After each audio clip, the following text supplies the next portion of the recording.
जय श्री कृष्णा। आइए सुनते हैं भादो मास में सुनी जाने वाली ऊब छठ की कहानी। किसी गांव में एक साहूकार और उसकी पत्नी रहते थे। साहूकार की पत्नी रजस्वला होती थी, तब सभी प्रकार के काम कर लेती थी। रसोई में जाना, पानी भरना, खाना बनाना, सब जगह हाथ लगा देती थी। उनके एक पुत्र था। पुत्र की शादी के बाद साहूकार और उसकी पत्नी की मृत्यु हो गई। अगले जन्म में साहूकार एक बैल के रूप में पैदा हुआ और उसकी पत्नी अगले जन्म में कुतिया बनी। ये दोनों अपने पुत्र के यहाँ ही थे। बैल से खेतों में हल जुतवाया जाता था और कुतिया घर की रखवाली करती थी। श्राद्ध के दिन पुत्र ने बहुत से पकवान बनाए, खीर भी बन रही थी। अचानक कहीं से एक चील उड़ती हुई आई। चील के मुंह में एक मरा हुआ सांप था। वो सांप चील के मुंह से छूटकर खीर में गिर गया। कुतिया ने यह देख लिया। उसने सोचा, इस खीर को खाने से कई लोग मर सकते हैं। उसने खीर में मुंह अड़ा दिया ताकि उस खीर को लोग न खाएं। पुत्र की पत्नी ने कुतिया को खीर में मुंह अड़ाते हुए देखा तो गुस्से में एक मोटे डंडे से उसकी पीठ पर मारा। चोट तेज थी। कुतिया की पीठ की हड्डी टूट गई। उसे बहुत दर्द हो रहा था। रात को वह बैल से बात कर रही थी। उसने कहा, तुम्हारे लिए श्राद्ध हुआ, तुमने पेट भर भोजन किया होगा, मुझे तो खाना भी नहीं मिला, मार पड़ी सो अलग। बैल ने कहा, मुझे भी भोजन नहीं मिला, दिन भर खेत पर ही काम करता रहा। ये सब बातें बहू ने सुन ली। उसने अपने पति को बताया। उसने एक पंडित को बुलाकर इस घटना का जिक्र किया। पंडित ने अपनी ज्योतिष विद्या से पता करके बताया कि कुतिया उसकी माँ और बैल उसके पिता हैं। उनको ऐसी योनि मिलने का कारण माँ द्वारा रजस्वला होने पर भी सब जगह हाथ लगाना, खाना बनाना, पानी भरना था। उसे बड़ा दुख हुआ और माता पिता के उद्धार का उपाय पूछा।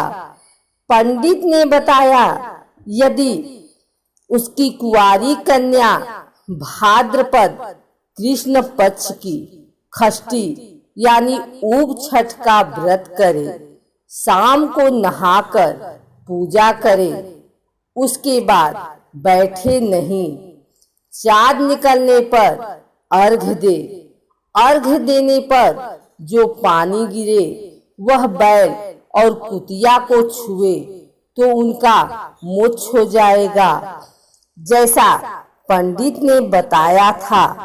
कन्या ने ऊब छठ का व्रत किया, पूजा की, चाँद निकलने पर चाँद को अर्घ्य दिया।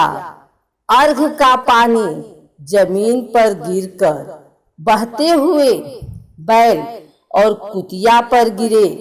ऐसी व्यवस्था की पानी उन पर गिरने से दोनों को मोक्ष प्राप्त हुआ और उन्हें इस योनि से छुटकारा मिल गया। हे ऊब छठ माता, जैसे इनका किया वैसे सभी का उद्धार करना। ऊब छठ का व्रत और पूजा विवाहित स्त्रियां पति की लंबी आयु के लिए तथा कुंवारी लड़कियां अच्छे पति की कामना में करती हैं। भाद्रपद महीने की कृष्ण पक्ष की षष्ठी तिथि ऊब छठ होती है। ऊब छठ के दिन मंदिर में भगवान की पूजा की जाती है। चाँद निकलने पर चाँद को अर्घ दिया जाता है। उसके बाद ही व्रत खोला जाता है। सूर्यास्त के बाद से लेकर चाँद के उदय होने तक खड़े रहते हैं, इसीलिए इसको ऊब छठ कहते हैं। ऊब छठ की सामग्री कुमकुम, चावल, चंदन, सुपारी, पान, कपूर, फल, सिक्का, सफेद फूल, अगरबत्ती, दीपक। पूजन विधि: स्त्रियां इस दिन पूरे दिन उपवास रखती हैं, शाम को दोबारा नहाती हैं और नए कपड़े पहनती हैं, मंदिर जाती हैं, वहां भजन करती हैं, चंदन घिसकर टीका लगाती हैं। कुछ लोग लक्ष्मी जी और गणेश जी की पूजा करते हैं, कुछ अपने इष्ट की।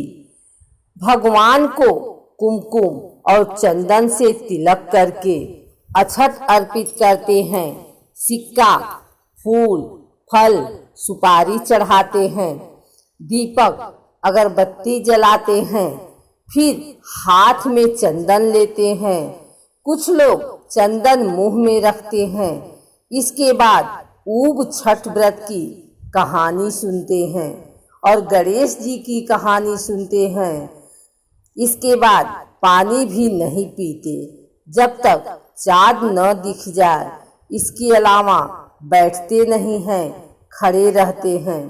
चाँद दिखने पर चाँद को अर्घ दिया जाता है। चाँद को जल के छींटे देकर कुमकुम, चंदन, मौली, अक्षत चढ़ाएं, भोग अर्पित करें, जल कलश से जल चढ़ाएं, एक ही जगह खड़े होकर परिक्रमा करें। अर्घ देने के बाद व्रत खोला जाता है। लोग व्रत खोलते समय अपने रिवाज के अनुसार नमक वाला या बिना नमक का खाना खाते हैं।